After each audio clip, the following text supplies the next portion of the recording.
Monaco, a land of supercars, private yachts, billionaires, and the world's most glamorous casino. It's a tiny sliver of paradise on the French Riviera, synonymous with a lifestyle most of us can only dream of. But behind this modern image of unimaginable luxury lies a name that is over 2,500 years old. A name born from ancient gods, Greek sailors, Roman soldiers, and medieval dynasties. This is not just the story of a country. This is the story of how Monaco got its name, and how a powerful myth slowly turned into a modern monarchy. So grab your passport, because we're about to travel back in time to uncover the secret history hidden within those 6 letters. Monaco. To understand Monaco's name, we first have to understand its location. Picture a map of the Mediterranean. Monaco sits on a dramatic, rocky cliff along the coast, perfectly positioned between modern-day France and Italy. Today, we see it as a beautiful, sun-drenched playground. But for ancient sailors, this coastline was treacherous.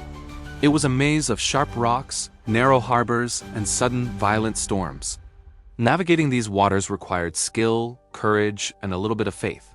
Yet this dangerous spot was also a strategic gateway, a vital link between the trade routes of the Western and Eastern Mediterranean. This tiny piece of land was small, but its position gave it immense power. Our story begins around the 6th century BCE, when Greek sailors from the city of Phocaea, in modern-day Turkey, arrived here. They were master mariners, exploring new lands and establishing colonies. When they saw this prominent rock, they gave it a name, Monoikos. Let's break that down. In ancient Greek, mono means single or alone, and oikos means house or home. So Monoikos literally meant the single house, or the home of one. But who was this solitary resident?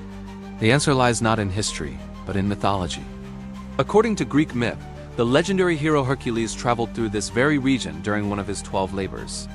The tales say he passed along the coast, carving out the ancient road that connected Spain to Italy. The local people, the Ligurians, believed that Hercules himself had driven away the previous gods and established this place as his own. He was the sole divine protector of this coastline. A temple was built here in his honor, and the area became known as Hercules Monoekos, or Hercules of the single house. This is incredibly unique. Most ancient places were named after a king, a tribe, or a geographical feature. But Monaco was one of the few places in the world named after a mythological belief. It was named for a god who lived alone, Hercules, the solitary guardian of the harbor. Fast forward a few centuries and a new power rises. Rome.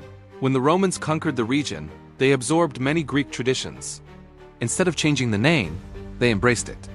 They simply Latinized it to Portus Herculis Monoeci, which means the port of Hercules of Monoikos. For the Roman Empire, this port was not just a myth. It was a military asset. It became a Roman military harbor, a crucial rest stop for legions marching through Gaul, and a supply point for campaigns across the Mediterranean. The name survived because it was already ancient, respected, and associated with strength and protection, thanks to Hercules.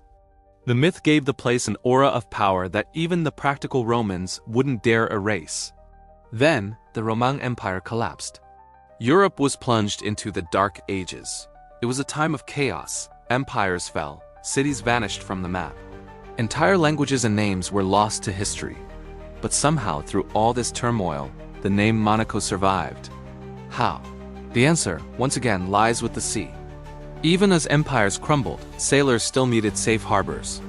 They continued to use the port, and the old maps, passed down from generation to generation, still marked this spot. The name evolved slightly through different languages, appearing as Monaikos, Monaco, and eventually, the name we recognize today, Monaco.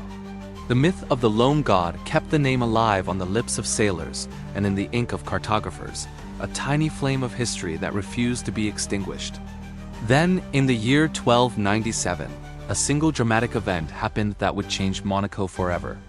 A man named Francois Grimaldi, disguised as a Franciscan monk, approached the fortress of Monaco. He and his men tricked the guards, captured the rock, and established a new dynasty.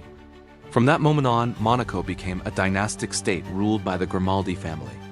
And here's the fascinating part. The Grimaldis, who have now ruled for over 700 years, never changed the name. Why not? Why not name it Grimaldiville or something to honor their new rule?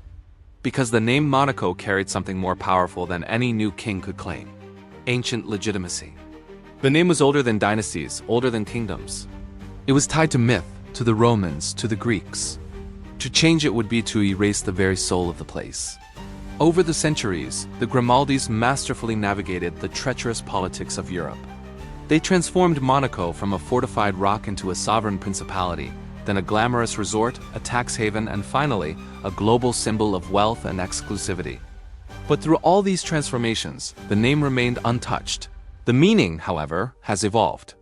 Today, when we hear the word Monaco, we don't think of a lone Greek god. We think of luxury, power, and prestige. A name once whispered by sailors navigating a dangerous coast is now spoken by billionaires closing multi-million-dollar deals. Unlike so many nations that have rebranded themselves after revolutions or independence, Monaco never did. The name was perfect. It was neutral, not tied to any single ruling family before the Grimaldis. It was ancient, giving it a sense of timeless prestige. And it carried a touch of myth, history, and mystery, a perfect combination for a place that sells a dream. So the next time you see a picture of Monaco's glittering harbor or hear its name mentioned in a movie, remember this incredible story. It is not named after gold. It is not named after a king or a conqueror, and it's not named after wealth. It is named after a lonely god, a rocky shore, and a history that is older than most nations on Earth, a small country with one of the biggest and oldest stories in the world. Thank you so much for watching.